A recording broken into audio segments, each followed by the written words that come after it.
नमस्कार मित्रों, आज हम सुनेंगे एक अत्यंत पावन और दिव्य प्रसंग, भगवान शिव और माता पार्वती के विवाह की कथा। यह केवल दो देवों का मिलन नहीं था, बल्कि यह सृष्टि के संतुलन और धर्म की स्थापना का महान प्रसंग है। आप सभी जानते हैं कि पूर्व जन्म में माता पार्वती भगवान शिव की अर्धांगिनी सती थी, लेकिन पिता दक्ष द्वारा शिव का अपमान सहन न कर पाने के कारण सती ने यज्ञ अग्नि में अपने प्राण त्याग दिए। सती के वियोग से भगवान शिव का हृदय दुख से भर गया और वे गहन समाधि में चले गए। संसार का पालन करने वाला देवता समाधि में लीन हो गया, जिससे देवताओं और ऋषियों में चिंता फैल गई। इसी बीच हिमालय और मैना देवी के घर पुत्री का जन्म हुआ, जिन्हें पार्वती कहा गया। बचपन से ही पार्वती का मन शिव की भक्ति में रमा रहता था।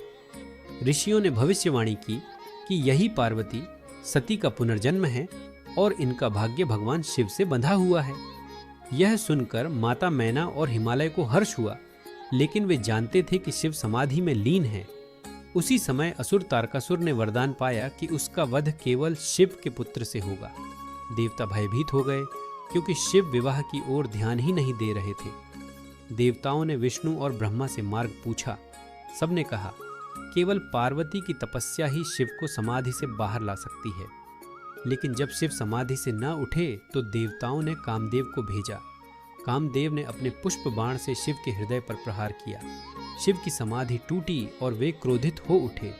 उन्होंने तीसरी आंख खोली और कामदेव भस्म हो गए, परंतु पार्वती अपनी तपस्या में अडिग रहीं। पार्वती ने निश्चय किया कि चाहे कुछ भी हो, वे भगवान शिव को ही पति के रूप में प्राप्त करेंगी। उन्होंने कठोर तपस्या शुरू की।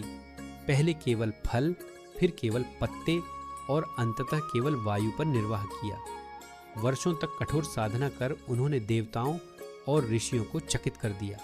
उनकी भक्ति और समर्पण देखकर अंततः भगवान शिव प्रसन्न हुए। शिव ने पार्वती को दर्शन दिए और कहा, देवी, तुम्हारी अटूट तपस्या और भक्ति ने मुझे प्रसन्न कर दिया है। मैं तुम्हें अपनी अर्धांगिनी के रूप में स्वीकार करता हूँ।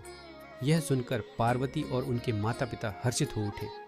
जब विवाह का समय आया तो हिमालय और मैना देवी ने भव्य तैयारी की। शिव कैलाश से अपनी बारात लेकर निकले, लेकिन वह बारात किसी साधारण दूल्हे की नहीं थी। भूत, प्रेत, गण, योगी, देवता सभी उसमें सम्मिलित थे। शिव जटाझूट, गले में नाक और शरीर पर भस्म लगाए हुए निकले। उनकी इस अनोखी बारात को देखकर माता मैना भयभीत हो गईं। उन्होंने कहा, क्या यही मेरी बेटी का दूल्हा है? तब हिमालय और देवर्षि नारद ने उन्हें समझाया, माता, यह भोलेनाथ हैं। इनसे बढ़कर पार्वती के लिए कोई वर नहीं। अंततः शुभ घड़ी आई। ऋषि मुनियों ने वैदिक मंत्रोच्चारण किया। देवताओं ने पुष्पों की वर्षा की।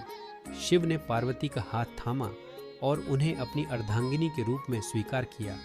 यह विवाह केवल पति पत्नी का बंधन नहीं था, बल्कि शिव और शक्ति का दिव्य मिलन था। संपूर्ण ब्रह्मांड इस पावन विवाह का साक्षी बना। इस कथा से हमें यह शिक्षा मिलती है कि सच्ची भक्ति, धैर्य और तपस्या से असंभव भी संभव हो जाता है। माता पार्वती ने अपने अटूट समर्पण से भगवान शिव को पाया। यह विवाह आज भी भक्ति, प्रेम और आदर्श दाम्पत्य का प्रतीक माना जाता है। मित्रों, यही थी शिव और माता पार्वती के विवाह की पावन कथा। आशा है कि आपको यह दिव्य प्रसंग सुनकर आत्मिक शांति और आनंद की अनुभूति हुई होगी। धन्यवाद।